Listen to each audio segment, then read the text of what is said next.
موضوع الدرس في إثبات قدرة الله تبارك وتعالى والرد على الكفار والمشركين، سورة الكهف، تفسير ابن كثير. الحمد لله رب العالمين، والصلاة والسلام على أشرف الأنبياء وسيد المرسلين سيدنا محمد وعلى آله وأصحابه أجمعين. اللهم صل على سيدنا محمد وعلى آل سيدنا محمد كما صليت على إبراهيم وعلى آل إبراهيم في العالمين إنك حميد مجيد. أعوذ بالله من الشيطان الرجيم. بسم الله الرحمن الرحيم. ما أشهدتهم خلق السماوات والأرض ولا خلق أنفسهم وما كنت متخذ المضلين عضدا. قال المؤلف والمفسر رحمه الله تعالى: أدام النفع بعلومه وعلومكم في الدارين آمين، إلى أن قال: يقول تعالى: هؤلاء الذين اتخذتموهم أولياء من دوني عباد عبيد أمثالكم لا يملكون شيئا ولا أشهدتهم خلق السماوات والأرض ولا كانوا إذ ذاك موجودین. اب ان آیات میں اللہ مشرکوں کا رد فرماتے ہیں کہ جن لوگوں کو تم نے خدا بنا رکھا ہے، حاجت روا بنا رکھا ہے، وہ تمہارے بندے ہیں، تمہاری طرح محتاج ہیں. اور میں نے آسمانوں زمینوں کو پیدا کرنے میں ان کو تو نہیں بلایا، اور نہ ان کو جب میں نے پیدا کیا ہے تو اس میں ان کا کوئی دخل ہے. انا المستقل بخلق الاشیاء كلها ومدبرها ومقدرها وحدی لیس معی فی ذلک شیء ولا وزیر ولا مشیر ولا نذیر. ہر چیز کو میں نے خود پیدا کیا ہے، میں خالق السماوات والارض ہوں. ہر چیز کی تدبیر میں کرتا ہوں، اس کا انداز میں معین کرتا ہوں. اس میں نہ میرا کوئی شریک ہے، نہ وزیر ہے، نہ مشیر ہے، نہ مددگار ہے. تو پھر ان لوگوں کو کیسے تم نے خدا بنا رکھا ہے؟ کما قال تعالی: قل الذین زعمتم من دون اللہ لا یملکون مثقال ذرة فی السماوات ولا فی الارض وما لهم فیہما من شرک وما له منهم من ظہیر.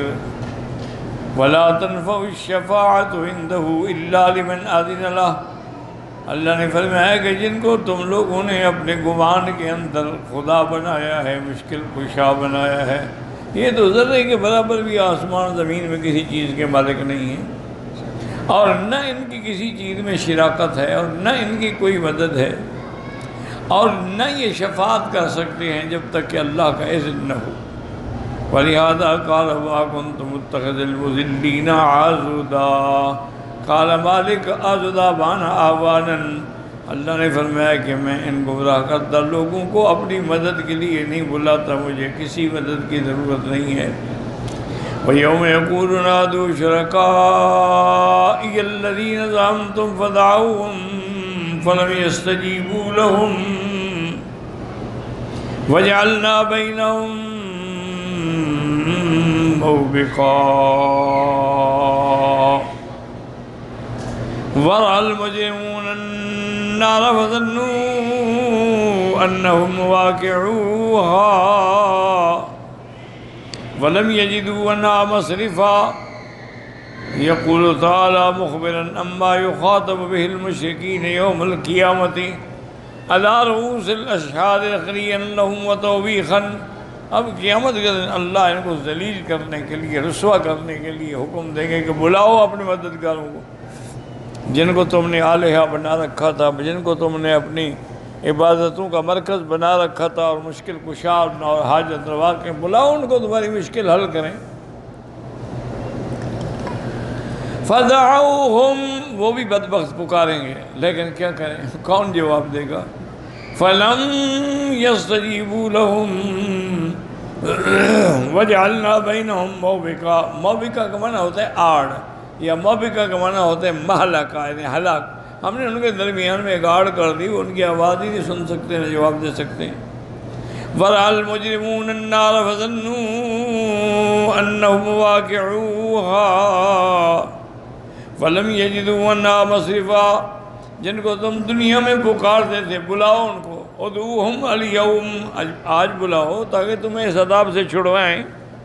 کما قال تعالی وَلَقَدْ جِئْتُمُونَا فُرَادَىٰ كَمَا خَلَقْنَاكُمْ أَوَّلَ مَرَّةٍ۔ اچھا اکیلے آ گئے، وہ کہاں گئے تمہارے مددگار؟ وَتَرَكْتُم مَّا خَوَّلْنَاكُمْ وَرَاءَ ظُهُورِكُمْ، اور جو کچھ ہم نے دیا وہی تم چھوڑ آئے ہو۔ وَمَا نَرَىٰ مَعَكُمْ شُفَعَاءَكُمُ الَّذِينَ زَعَمْتُمْ أَنَّهُمْ فِيكُمْ شُرَكَاءُ، اور جن کو تم سفارشی سمجھتے تھے کہ یہ ہماری سفارش کریں گے، کہاں ہے وہ سفارشی تمہارے؟ لَقَدْ تَقَطَّعَ بَيْنَكُمْ وَضَلَّ عَنْكُمْ مَا كُنتُمْ تَتَّبِعُونَ، آج تمہاری ان کے درمیان میں پکی جدائی ہو گئی اور تم گمراہ ہو گئے، جو تم گمان کرتے تھے وہ جھوٹے تھے۔ قَوْلُوا فَدَعَوْهُمْ فَلَمْ يَسْتَجِيبُوا لَهُمْ، جیسے اللہ نے دوسری آیت میں قِیلَ ادْعُوا شُرَکَاءَکُمْ فَدَعَوْهُمْ فَلَمْ يَسْتَجِیبُوا لَهُمْ، اسی طرح اللہ نے فرمایا مَنْ أَضَلُّ مِمَّن يَدْعُو مِن دُونِ اللَّهِ مَن لَّا يُسْتَجِیبُ لَهُ، اس سے بڑا گمراہ کون ہے جو اللہ کو چھوڑ کے ان کو بلائے، جو جواب بھی نہیں دے سکتے۔ وقال تعالیٰ واتخذوا من دون اللہ آلہۃ لیکونوا لہم عزا کلا سیکفرون ویکونون علیہم ضدا۔ اللہ نے فرمایا ان لوگوں نے ان کو آلہہ بنایا، معبود بنایا، کیوں؟ تاکہ ہمارے لیے وہ غلبہ کا باعث بنیں گے۔ اللہ نے فرمایا ہرگز نہیں، بلکہ وہ قیامت میں ان کی عبادت میں ہم نے تو نہیں کہا ان کو ہماری عبادت کرو۔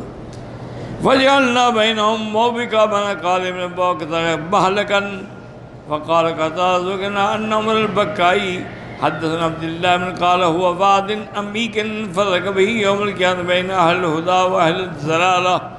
تو ایک روایت یہ بھی ہے عبداللہ بن عمر سے کہ ایک بہت بڑی گہری وادی ہے جہنم میں، تو گویا کہ وہ ایک درمیان میں حد فیصل ہوگی، ادھر اہل جنت ہوں گے، ادھر اہل نار ہوں گے۔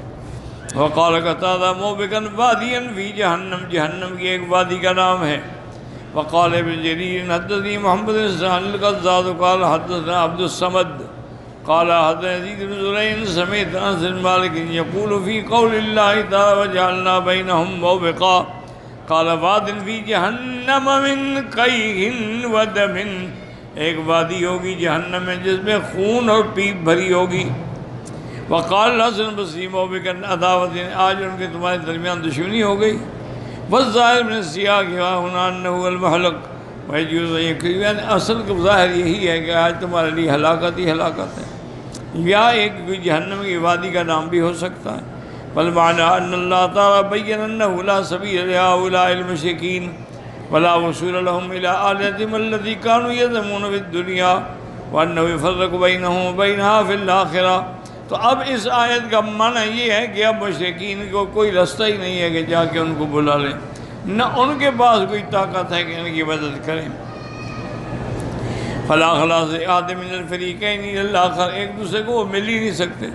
بل بینہما مہلک و حول عظیم، ان کے درمیان میں ہلاکت ہوگی، بربادی ہوگی۔ واما ان جعل الضمیر فی قولی بین واحد المؤمنین والکافرین کما قال عبداللہ بن یفرق بین اہل الہدی والضلالۃ، بعض علماء نے فرمایا کہ ضمیر جو ہے اس کا تعلق مومنین اور کافرین سے ہے کہ آج دونوں کے درمیان میں اللہ فاصلہ کر دیں گے، مومن الگ اور کافر الگ۔ وَيَوْمَ تَقُومُ السَّاعَةُ يَوْمَئِذٍ يَتَفَرَّقُونَ، جیسے فرمایا یومئذ یصدعون، جیسے فرمایا وَامْتَازُوا الْيَوْمَ أَيُّهَا الْمُجْرِمُونَ، مشرکو الگ ہو جاؤ۔ وَيَوْمَ نَحْشُرُهُمْ جَمِيعًا ثُمَّ نَقُولُ لِلَّذِينَ أَشْرَكُوا مَكَانَكُمْ أَنْتُمْ وَشُرَكَاؤُكُمْ فَزَيَّلْنَا بَيْنَهُمْ، جب ہم ان کو قیامت میں اٹھائیں گے کہیں گے اچھا ٹھہرو، لیکن جدا ہو گئے۔ وَضَلَّ عَنْهُمْ مَا كَانُوا يَفْتَرُونَ، اور وہ بھی گم ہو گئے جن کو جھوٹ بول کے خدا بناتے تھے۔ قوله تعالیٰ وَلَلْوَجِبُونَ النَّارَ وَظَنُّوا أَنَّهُمْ وَاقِعُوهَا وَلَمْ يَجِدُوا عَنْهَا مَصْرَفًا۔ اب جب کافر جہنم کو دیکھیں گے آنکھوں سے اور ان کو یقین ہو جائے گا کہ اب جہنم میں ڈالے جائیں گے، انہم لما عینوا جہنم حین جیء بہا تقاد بسبعین الف زمام، جب وہ جہنم کو آنکھوں سے دیکھیں گے اور جہنم کو اللہ کے فرشتے 70,000 لگامیں ڈال کے کھینچ رہے ہوں گے، اور ہر اس کے ساتھ پھر 70,000 ہوگا۔ جیسے اللہ فرماتے ہیں یہ یومئذ بجہنم یومئذ یذکر الانسان وانى له الذکریٰ، جب جہنم سامنے آئے گی اب خدا یاد ہے کہ اب یاد آنے کا کیا فائدہ ہے۔ فَإِذَا رَأَى الْمُجْرِمُونَ النَّارَ، تحققوا لا بعد واقع یقین ہو گیا کہ ہم نے جہنم میں جانا ہے، لیکن ظاہر باب تعجیل الہم والحزن لہم، تاکہ ان کو پہلے سے غم اور حزن حاصل ہو۔ فإن توقع العذاب الخوف من قبل وقوع عذاب الناجز، عذاب کے آنے سے پہلے عذاب کا یقین اور سامنے آنا جو ہے یہ سب سے بڑا عذاب ہے۔ قوله ولم يجدوا عنها مصرفا، اب ان کو کوئی رستہ بھی نہیں کہ جہنم سے بچ جائیں،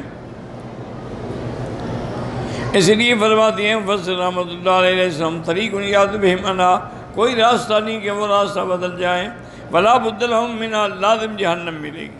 قال من حدثني يونس قال اخبرنا ابن وهب قال اخبرني عمرو بن حارث عن دراج ابي الهيثم عن ابي سعيد عن رسول الله صلى الله عليه وسلم ان الكافر لا يرى جهنم ويظن انها واقعة مسيرة 400 سنة، 400 سال کے فاصلے سے بھی پہلے ان کو جہنم نظر آ جائے گی، اب یقین ہو جائے گا کہ ہم نے اسی جہنم میں جانا ہے۔ وقال امام احمد حدثنا دراج بن الحسن عن نبی سے قال قاسم ينصب الكافر مقدار 50,000 سنة كما لم يعمل في الدنيا وإن الكافر لا يرى جهنم إنها واقعة مسيرة 40 سنة۔ ایک روایت میں یہ بھی آتا ہے، حدیث سے خود ہی فرماتی ہیں کہ کافر جو ہیں ان کو تقریباً 50,000 سال کے سامنے کھڑا کیا جائے گا، جیسے وہ دنیا میں کسی کا آج بھی کھڑے ہیں جہنم کا عذاب دیکھتے رہیں، اور کافر جو ہیں وہ جہنم کو دیکھیں گے اور یقین ہو جائے گا ہم نے اس میں جلنا ہے، تقریباً یعنی 40 سال کے سفر سے پہلے وہ دکھا دیں گے۔ وَلَقَدْ صَرَّفْنَا فِي هَذَا الْقُرْآنِ لِلنَّاسِ مِنْ كُلِّ مَثَلٍ وَكَانَ الْإِنسَانُ أَكْثَرَ شَيْءٍ جَدَلًا يَقُولُ بَيَّنَّا لِلنَّاسِ فِي هَذَا الْقُرْآنِ وَوَضَّحْنَا لَهُمُ وَفَصَّلْنَاهَا كَيْ لَا يَضِلُّوا عَنِ الْحَقِّ، اللہ نے فرمایا ہم نے قرآن میں ہر چیز بیان کر دی ہے، ہر چیز واضح کر دی ہے تاکہ پھر کوئی گمراہی میں نہ پڑے۔ وَيَخْرُجُوا عَنْ طَرِيقِ الْهُدَىٰ وَمَا هَذَا الْبِيَانِ وَهَذَا الْفُرْقَانِ الْإِنسَانُ كَثِيرُ الْمُجَادَلَةِ وَالْمُخَاصَمَةِ الْمُعَارَضَةِ بِالْبَاطِلِ إِلَّا مَنْ هَدَى اللَّهُ وَسَطِيقِ النَّجَاةِ، اس قرآن کے بعد، بیان کے بعد، وضاحت کے بعد پھر بھی انسان جھگڑتا ہے، مناظرے کرتا ہے، معارضے کرتا ہے اور حق کو باطل سے مٹانا چاہتا ہے۔ ہاں مگر وہ لوگ جن کو اللہ نے ہدایت دی ہے اور جن کو اللہ نے راستہ نجات کا دکھلایا ہے۔ قال امام احمد بن ابی اليمان قال اخبرنا شعیب بن الزہری قال اخبرني علی بن الحسین ان حسین بن علی اخبره ان علی بن ابی طالب اخبره ان رسول ترک وفات من رسول اللہ وقال صلی علیہ فقلت یا رسول اللہ انما انفسنا بید اللہ۔ ایک رات حضور تشریف لے آئے، اچانک دیکھا کہ حضرت علی اور حضرت فاطمہ سو رہے ہیں، اور میں تم سو رہے ہیں، اللہ کے بندے نماز نہیں پڑھتے ہو؟ حضرت علی بھی تھکے ہوئے تھے، کہنے لگے یار رسول اللہ ہمارے نفس اللہ کے ہاتھ میں، جگائیں گے تو پڑھیں گے، اللہ ہی نے جگائیں تو ہم کیسے پڑھ سکتے ہیں؟ تو یہ گویا کہ جھگڑا ہی ہے نا۔ فَإِذَا شَاءَ يَبْعَثْنَا بَعْثْنَا، جب اللہ اٹھائیں گے تو اٹھیں گے۔ فَانْصَرَفَ حِينَ قُلْتُ ذَلِكَ مِنْ ذَلِكَ شَيْئًا، حضور پاک منہ پھیر کے چلے گئے۔ ثُمَّ سَمِعْتُهُ وَالَّذِي يَذْهَبُ فَقَدْ وَيَقُولُ، اس کے بعد میں نے دیکھا کہ حضور اپنی پنڈلی مبارک پہ، اپنی ران پہ ہاتھ بھی مار رہے ہیں، فرما رہے ہیں انسان دیکھو کتنا جھگڑالو ہے، کہ میں ان کو تہجد کی بات کہہ رہا ہوں، وہ کہتے ہیں ٹھیک ہے اللہ اٹھائیں گے تو اٹھیں گے. تو گویا کہ اللہ کے احکام کے آگے جھگڑا کرتا ہے. واللہ عالم.